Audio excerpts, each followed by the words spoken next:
નમસ્કાર મિત્રો, સ્વાગત છે તમારું આપણી આ યુટ્યુબ ચેનલમાં જેનું નામ છે ગુજરાતી જીકેની જમાવટ।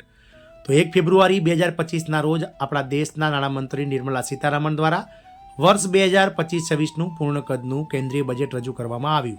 આ બજેટની અંદર મિત્રો નોકરીદાતાઓ, કરદાતાઓ સાથે જ મિત્રો મધ્યમ વર્ગ તેમજ દેશના વિવિધ વર્ગો જેવા કે ખેડૂતો, નોકરિયાતો, પ્રાઇવેટ નોકરિયાતો, મહિલાઓ, યુવાઓ, વૃદ્ધો આ તમામ માટે મિત્રો આ જે બજેટ છે તેમાં વિશેષ જોગવાઈઓ કરવામાં આવી અને એકંદરે વિશ્લેષકોના મતે આ બજેટ છે તે મિત્રો ખૂબ જ સારું રહ્યું। ગત છેલ્લા 5 વર્ષની સરખામણીમાં બજેટમાં ખૂબ જ સારું મિત્રો સરકાર દ્વારા જે છે તે લાભો આપવામાં આવે છે। તો આ બજેટમાં કૃષિને લઈ અને મિત્રો અગત્યની જાહેરાત કરવામાં આવી છે, જેમાં દેશભરના લાખો ખેડૂતો માટે સરકાર દ્વારા બજેટમાં ધન ધાન્ય કૃષિ યોજનાની જાહેરાત કરવામાં આવી છે। જાણી વિડીયોમાં વિગતવાર કે દેશભરના 1.70 કરોડ ખેડૂતોને આ યોજનાથી શું લાભ મળશે અને સરકાર દ્વારા ખેડૂતો માટે જે પીએમ ધન ધાન્ય યોજના શરૂ કરવામાં આવી છે તે શું છે તેને લઈ અને વિડીયોમાં વિગતવાર ચર્ચા કરીએ। તો વિડીયોના અંત સુધી આ બન્યા રહો।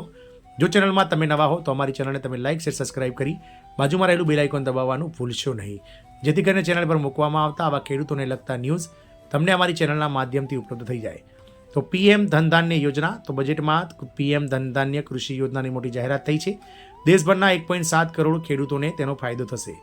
ખેડૂતો માટે ખાસ ધન ધાન્ય કૃષિ યોજનાની જાહેરાત બજેટમાં નાણામંત્રી નિર્મલા સીતારામન દ્વારા ગત 1 ફેબ્રુઆરી સંસદમાં કરવામાં આવી હતી, જેનાથી દેશભરના 1.70 કરોડ ખેડૂતોને ફાયદો થશે। આ યોજના હેઠળ જેથી શરૂઆતમાં દેશના 100 જિલ્લાઓને આવરી લેવામાં આવશે।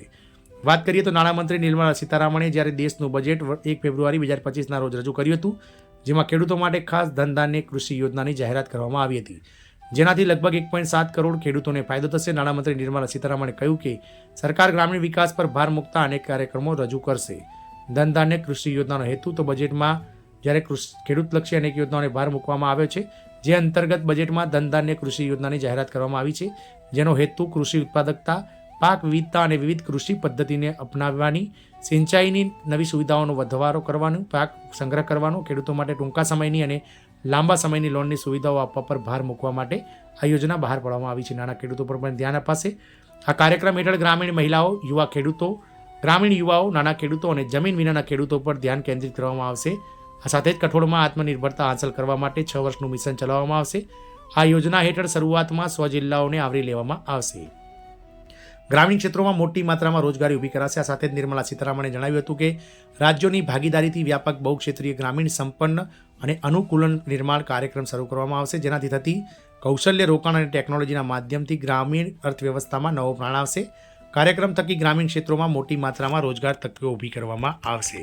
આમ સરકાર દ્વારા દેશભરના કરોડો ખેડૂતોને ફાયદો કરવા માટે પીએમ ધન ધાન્ય કૃષિ યોજનાની જાહેરાત બજેટમાં કરવામાં આવી છે, જેનો લાભ શરૂઆતમાં 100 જિલ્લાઓમાં કરવામાં આવશે। 100 જિલ્લાઓના 1.7 કરોડ ખેડૂતોને તેનો સીધો ફાયદો થશે। ત્યારબાદ મિત્રો તેનો અમલ ક્રમશઃ દેશભરના તમામ જિલ્લાઓમાં કરી દેવામાં આવશે। જય હિન્દ, અસ્તુ।